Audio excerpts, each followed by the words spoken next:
Have you ever been inspired by just one phrase or sentence? He who is not courageous enough to take risks will accomplish nothing in life. Muhammad Ali. You've got to go out on a limb sometimes, because that's where the fruit is. Will Rogers. Did you see someone's life totally change from just one piece of advice? I can accept failure. Everyone fails at something, but I can't accept not trying. Michael Jordan. It's not whether you get knocked down, it's whether you get up. Vince Lombardi. When was the last time that another person said just one thing that affected you in a positive way? Lead me, follow me, or get the hell out of the way. General George S. Patton. All our dreams can come true if we have the courage to pursue them. Walt Disney. Hi, I'm Kevin Harrington, one of the original sharks from the hit TV show Shark Tank. It's time to hear from someone who is making a real difference, who is getting the word out. This isn't a political book. It is pretty much about what happened to me my last 2 years of service. This isn't for the right or the left, it's for everyone, because if this can happen to us, it can happen to anybody. I mean, everything is in this story. It's a story of grit, it's a story of loyalty, it's a love story, a story of perseverance, and it's a story of victory.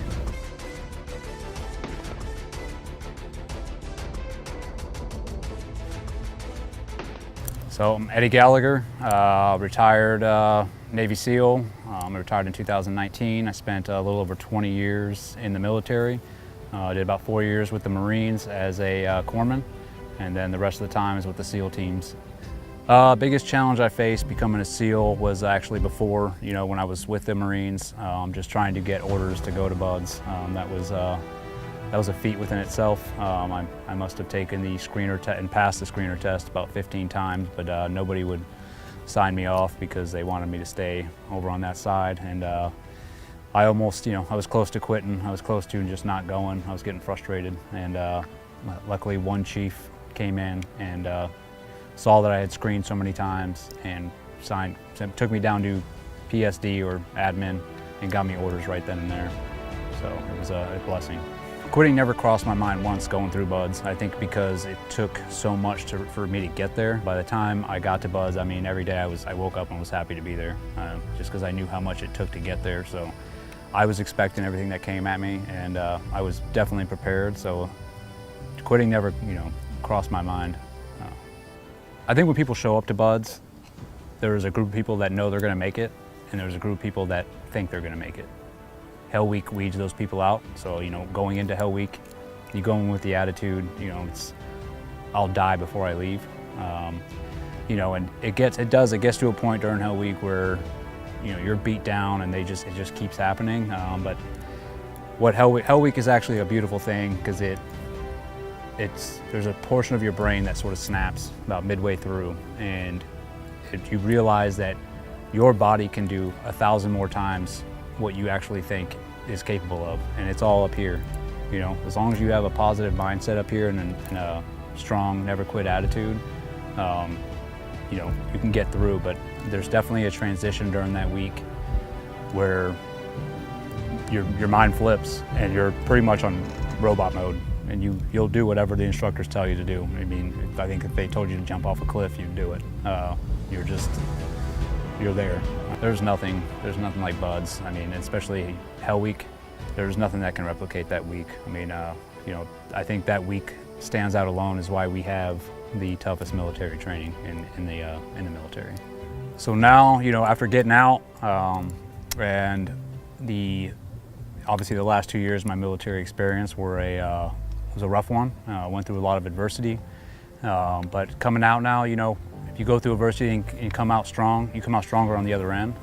So I want to pay that forward. I want to help other people out. I want to spend my time serving people. And so we created the Pipe Hitter Foundation, which is helping law enforcement, active duty, and first responders If they're getting unjustly tried or accused, we will support their legal defense and also give emergency relief funds to their families as they're going through that rough time. Having the United States government come after you, and then also the media smearing you all over the place. The biggest thing I did that got me through is I got on my hands and knees and talked out loud to God and gave everything to Him. And so it's like, this, whatever your will is, and that was a physical weight I could feel lifted off my shoulders. Not to say that the rest of my time in that prison was easy, but I knew that God was watching over me. And then the second thing is, I had my wife and my brother, who to this day those two are my heroes. They stood up and took on the United States government and the media, and they won. But it was their drive and determination, and just the way they fought for me day to day. It kept me fighting day to day while I was locked up, knowing what they were doing for me out there. I'll tell you this, when I was going through all of that, when I was locked up, a good buddy of mine, Keith Berry, who was also wrongly convicted, and he was locked up for 3 years, and they found out that he was innocent the whole time. He was locked up in the same brig I was in. He wrote me a little note, just on a little card, and I have it hanging on my fridge, and it said, "This pain will serve you well someday." And that is the most important message that I read every morning. It's, as much of a nightmare as that was, it made myself and my family stronger. And it just made us realize that nothing's gonna break us, and we can just keep pushing forward. And that was a silver lining for me. Just seeing how strong my kids are, how strong my wife is, and then being able to shine a light on the injustice that goes on at the UCMJ. I think my case, it was a blessing. It's a blessing for other service members, but I'm glad to go through something like that, because it did shine a light, because this happens all the time to other service members. It's just because I was a Navy SEAL, I got a lot of exposure. But there are plenty of people that are locked up right now that don't belong, and these are people that signed up to serve their country, and they're being punished unjustly. And so that's a huge thing that we're doing with the foundation. But I don't think that would have happened if this whole nightmare hadn't happened. So that's a silver lining. Now the book's out, because I spent the last year working on the book, and now that's out. And once that's over with, my main goal is to just spend as much time as I can with my wife and kids, since I wasn't able to do that over the past 20 years. So that's my main priority. And then the rest is, like I said, I want to serve other people. I want to help people that are transitioning out, but I also want to help, train people, especially in the time that we're in now. I think that people need to learn how to defend themselves properly. So that's one thing I want to do next, is start training people, whether it's with guns or fighting or anything else, medical. I'm teaching tactical combat casualty care with a group, Templar Medical. And so I think that's a huge component of what I want to do, because I think that medical aspect is overlooked a lot. But I mainly just want to serve other people, help other people, man, and just pass on all the positivity that surrounded me during my trial.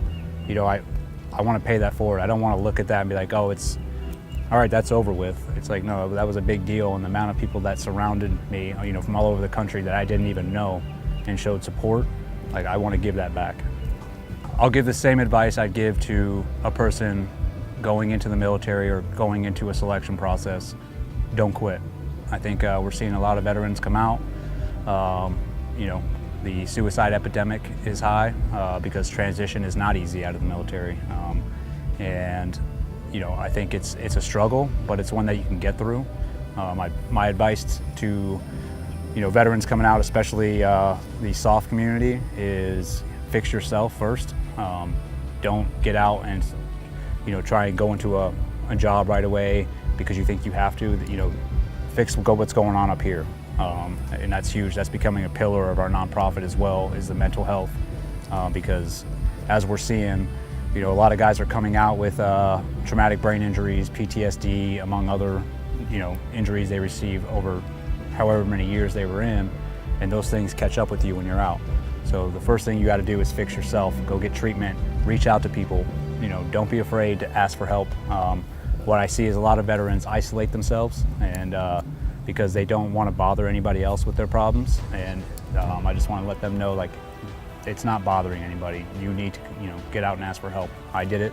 My first year out was a struggle, and I went and got treatment, and it did wonders for me. I mean, and this is the other thing. It's especially for combat veterans. You touch combat, it's going to touch you back, and it's going to stay with you for the rest of your life.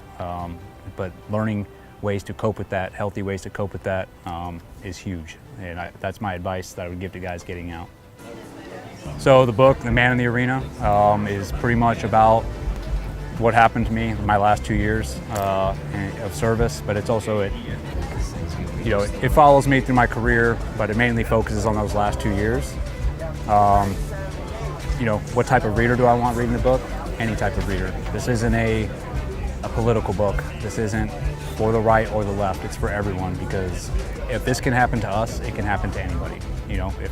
And it's a story. Everything is in this story. It's a story of grit. It's a story of loyalty. It's a love story, story of perseverance, and it's a story of victory. So I think no matter what side you fall on, everyone's going to get something out of that book. I hope you enjoyed this episode of Getting the Word Out. Find out about more of our unique shows on AmericanStories.tv. Thank you and goodbye.